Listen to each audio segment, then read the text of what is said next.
The battlefield in Ukraine sent a shocking notification to Western commanders that towed artillery is utterly defenseless against modern multirotor threats and counter-battery radar, leaving a standard M777 crew exposed for 3 to 5 minutes during rapid deployment and displacement, now renders them completely useless before a retaliatory strike arrives.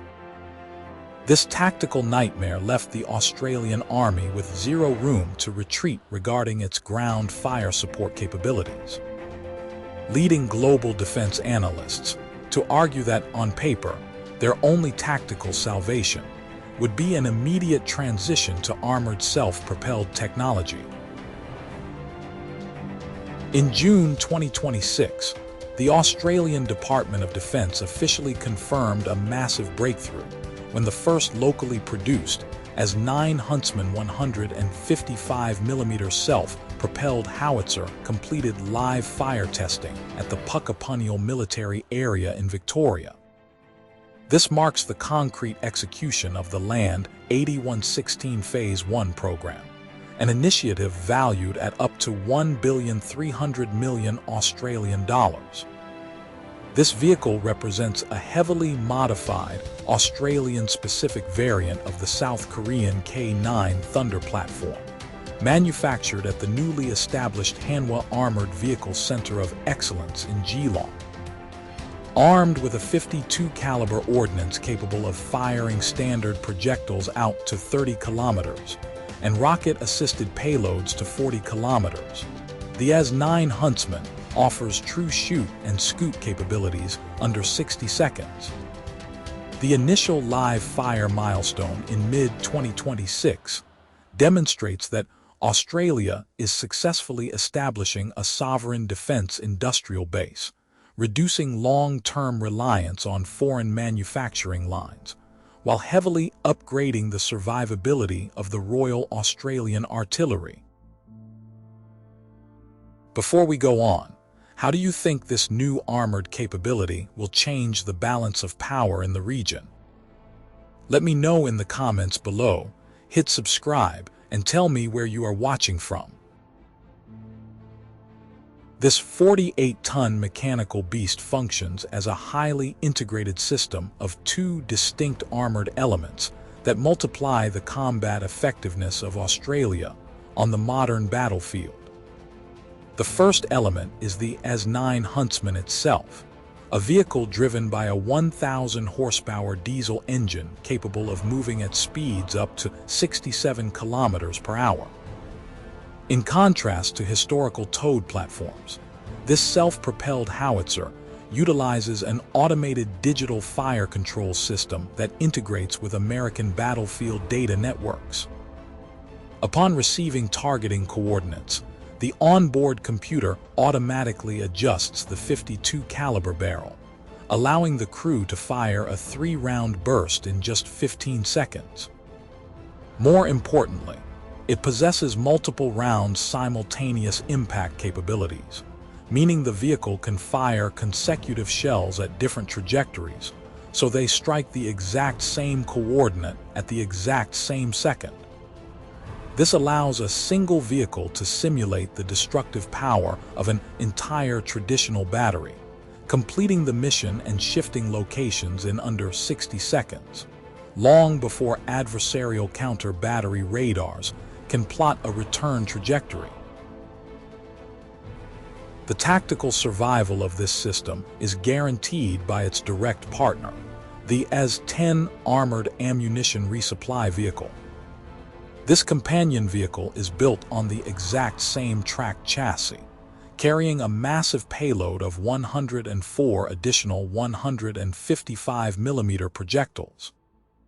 Instead of requiring crew members to manually lift heavy artillery shells out in the open, where they remain exposed to shrapnel and loitering munitions, the AS-10 uses a fully armored conveyor mechanism. This robotic arm locks directly into the rear of the AS9 Huntsman, transferring ammunition automatically while the personnel remain completely protected inside the heavy armored envelope.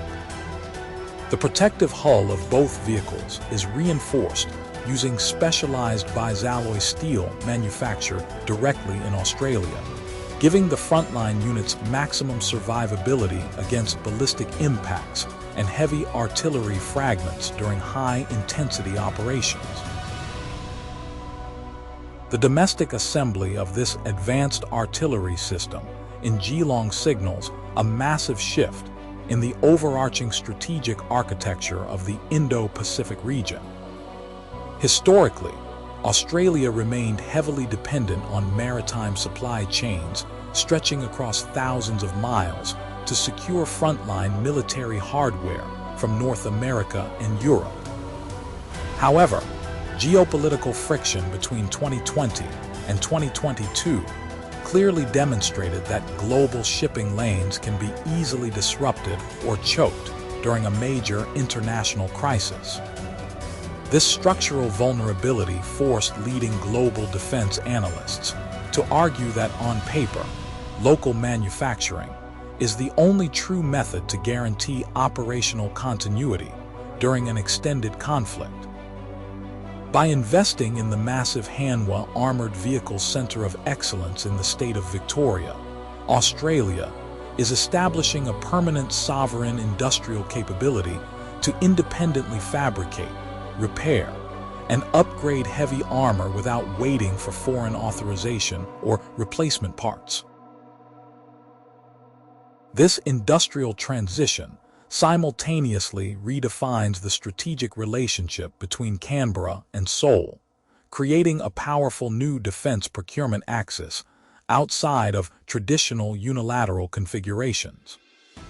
Hanwha Aerospace is effectively utilizing Australia as a highly sophisticated production hub to pitch Western standard armored vehicles to other democratic partners. Mechanically, the AS9 Huntsman is built to operate seamlessly alongside American forces, utilizing the exact same advanced field artillery tactical data system that coordinates fire support for the United States Marine Corps.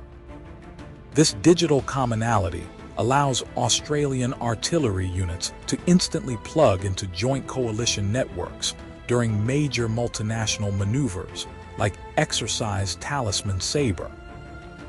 Rather than merely purchasing equipment off the shelf, the country is transforming into a primary exporter of defense industrial stability, anchoring the southern flank of the quadrilateral security dialogue with robust, highly interoperable ground forces designed to project protective power across vital maritime choke points. Despite this massive leap in domestic manufacturing capability, leading global defense analysts argue that Australia must still overcome a significant logistical blind spot to fully utilize this 48-ton platform. Unlike the lightweight 4-ton M777 towed howitzer, which can be rapidly deployed by CH-47 Chinook helicopters or light transport trucks, moving a heavy tracked armored vehicle presents a severe transportation challenge. The Royal Australian Air Force operates C-17 Globemaster transport aircraft, but each plane can only carry a single AS9 Huntsman per flight. Consequently, any large-scale deployment to the northern coast or across the Pacific Islands relies entirely on the Canberra-class amphibious assault ships operated by the Royal Australian Navy. This means that if the country cannot maintain total air and maritime superiority against long-range anti-access area denial cruise missiles, these vehicles could risk being geographically isolated on the mainland, unable to protect regional allies. Furthermore, the military must quickly expand its guided weapons and explosive ordnance enterprise to ensure a continuous domestic supply of 155mm ammunition, avoiding a scenario where advanced barrels sit idle due to global shell shortages. Looking ahead into late 2026 and early 2027, The 4th Regiment of the Royal Australian Artillery in Townsville is projected to integrate its first full operational batch of these locally assembled systems to achieve initial operating capability. This upcoming milestone will formally transition the Army away from vulnerable legacy artillery into a highly survivable shoot and scoot force ready for multi-domain coalition warfare. Ultimately, the successful live fire of this platform teaches us that true deterrence requires more than just advanced blueprints. It demands sovereign industrial muscle. With heavy armor now rolling off domestic production lines, you believe Australia can successfully solve its maritime transport limitations before a regional crisis erupts? Or will these powerful vehicles remain constrained by geography,